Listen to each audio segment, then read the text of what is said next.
Quando surge, família Palmeiras, ligada aqui no nosso canal Verdão Info. Hoje é dia de falar de uma derrota do Sub-20 do Palmeiras. É raro, né? Tem sido raro nessa temporada, mas o futebol é um dos poucos esportes que ainda proporcionam que a zebra de vez em quando passeie por aqui, por ali, né? E foi o que aconteceu na rodada deste meio de semana no Campeonato Brasileiro Sub-20. O Lanterna Internacional bateu o líder Palmeiras 2-1 de virada, jogo em campo neutro, né? Foi com o mando do Inter, mas lá no CT do Caju, em Curitiba. O Inter tinha conquistado apenas um ponto na competição até aqui, tinha conquistado um empate em 7 rodadas, o resto só derrotas, e o Verdão, por sua vez, líder absoluto, tinha perdido só uma vez até então, em 10 rodadas disputadas, o resto só vitória, tinha perdido para o Red Bull Bragantino em casa, ou seja, fora de casa, estava até então com 100% de aproveitamento, era o amplo favorito, saiu na frente com o golaço do Tales, daqui a pouco a gente vai assistir, mas levou a virada do Inter no segundo tempo. Então, daqui a pouco tem a escalação do Lucas Andrade, com desfalques importantes, inclusive, e muitas outras informações do Sub-20 para vocês. O Lucas Andrade teve o desfalque daqueles jogadores que estão com os profissionais, né? Que a gente nem gosta tanto de chamar de desfalques, porque até o João Paulo Sampaio sempre fala, né? O objetivo da base é servir o profissional, né? Enfim, é ótimo para o Sub-20 que tem jogadores se destacando a ponto de servir o profissional. Mas aí, obviamente, eles não ficam à disposição para os jogos do Campeonato Brasileiro, do Campeonato Paulista. E foram os casos, têm sido os casos aí nas últimas rodadas do Vitor Reis, do Patrick e do Luigi, né? Então é o trio que vem compondo o banco de reservas do time profissional em jogos do Campeonato Brasileiro. Inclusive, parabéns para o Vitor Reis, né? Estreia do nosso zagueirão pelo time principal nessa última quarta-feira contra o Fortaleza no Castelão. Entrou numa roubada ali, né, de certa forma, porque o Murilo se machucou, né, não era esperado essa estreia dele neste momento, né, mas pode até ser que ele jogue contra o Corinthians agora, porque o Murilo sentiu, o Luan foi vendido, o Gomes está com a seleção, então pode ter uma zaga, o Verdão, formada por duas crias da academia contra o Corinthians na próxima segunda-feira, Naves e Vitor Reis. Vamos lá, tenho certeza que os dois podem sim dar conta do recado, mas antes de mais nada, parabéns, como eu falei, né? Parabéns para o nosso zagueirão, que é muito promissor pela estreia no time principal. Então, o Lucas Andrade montou o time com a seguinte formação: o David foi o goleiro, lateral direita para o Gilberto, lateral esquerda o Arthur, a zaga formada pelo Benedetti, que foi inclusive o capitão do time contra o Internacional. E aí eu falei aqui no vídeo anterior, né, que Robson Jacaré e Vareta têm brigado por essa vaga que o Vitor Reis deixou quando subiu, né? Então, Vareta ou Robson?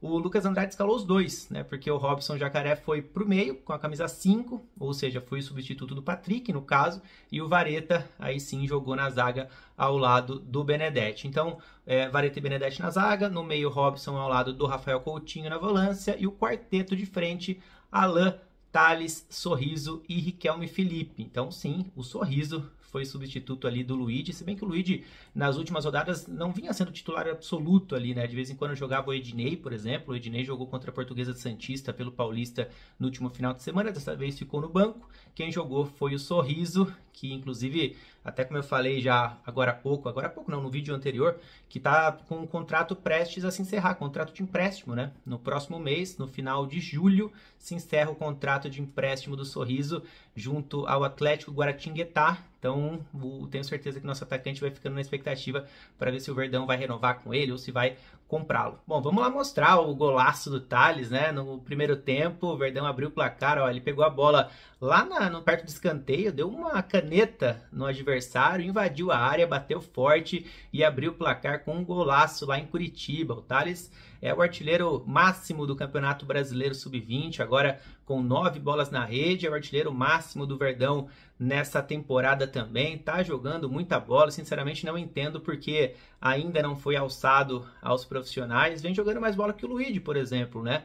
Mas, enfim, não sei se a intenção é manter o Tales jogando, não sei qual é o planejamento exato, mas que o Tales vem merecendo, vem, né? Sorte do Sub-20, sorte do Lucas Andrade, que pode contar com esse baita homem de frente, né? Não dá nem pra gente falar centroavante, meia, joga pelas beiradas, joga em todas o Tales do meio para frente. Bom, e no segundo tempo, o Palmeiras poderia ter ampliado logo no começo, né? E esse gol que o Verdão não fez, no caso, né? O gol do 2-0, acabou fazendo falta, porque o Inter virou na sequência. Deixa eu trazer duas chances, pelo menos, aí que o Verdão teve no início da segunda etapa. Primeiro com o Sorriso, que ele tem essa característica mesmo, né? De bater muito bem de fora da área. O goleiro pegou, a bola toca na trave, e no escanteio o Tales cabeceia, a bola trisca o travessão ali. Travessão não, foi a trave, né? A trave do lado direito ali do goleiro do Internacional. Então foram duas chances que, como eu falei, o Palmeiras poderia ter feito esse gol para ficar mais tranquilo na partida, não fez, e não é que não fez por demérito dos atacantes, né? Mérito pro goleiro mesmo do Internacional, no chute do Sorriso, e depois azar do Tales, né? Que poderia ter marcado seu segundo gol na partida, seria o 10º gol dele, né? No Brasileirão Sub-20, a bola trisca caprichosamente na trave e acaba saindo. E aí, nos minutos seguintes, o Inter consegue fazer 2 gols. Primeiro com o Cauã Alves, né, aproveitando um rebote do David, ele consegue fazer exatamente esse gol de empate. E minutos depois, o Jonathan Cauã acaba marcando. Essa o David quase pegou, a bola foi próxima ao ângulo, ali na direção do ângulo, e aí acabou vencendo o goleiro do Palmeiras. 2-1 para o Internacional. Esse gol foi bem no momento que o Lucas Andrade tinha feito 3 mexidas. Entrou o Davi, entrou o Daniel, entrou o Ednei. 3 bons nomes, né, para o Palmeiras conseguir o gol aí. Não deu nem tempo dos jogadores se alinharem em campo. O Inter já fez esse segundo gol. Bom, com a derrota o Palmeiras permanece ali ainda tranquilo na liderança. Claro que muita gente vai ganhando, né? A distância vai diminuindo. Por exemplo, o Atlético Paranaense chegou a 21 pontos agora, o Verdão permanece com 27. São 6 pontos ainda de vantagem para o segundo colocado. E se a gente pegar, né, classificam os 8 primeiros. Então, o 9º colocado é o Flamengo, né? O Flamengo tem 16 pontos. Então, do Palmeiras para o Flamengo, que é o último time, o primeiro time, no caso, fora da zona de classificação, né, são 11 pontos de diferença. Então ainda está muito folgado o Verdão, não só na liderança, mas também na zona de classificação. Tá? Então a gente vai ficando por aqui. O Verdão volta a campo pelo Campeonato Brasileiro Sub-20 na próxima quinta-feira, às 3 horas da tarde, contra o Santos, no estádio Bruno José Daniel, em Santo André. Fechou? Então, se gostou do vídeo, do gol do Tales, principalmente, né? Já deixa o like aqui embaixo, já compartilha com aquele seu amigo que gosta de categoria de base e comenta que é sempre muito importante aqui pra gente. Fechou? Tamo junto, galera. Valeu. Até mais.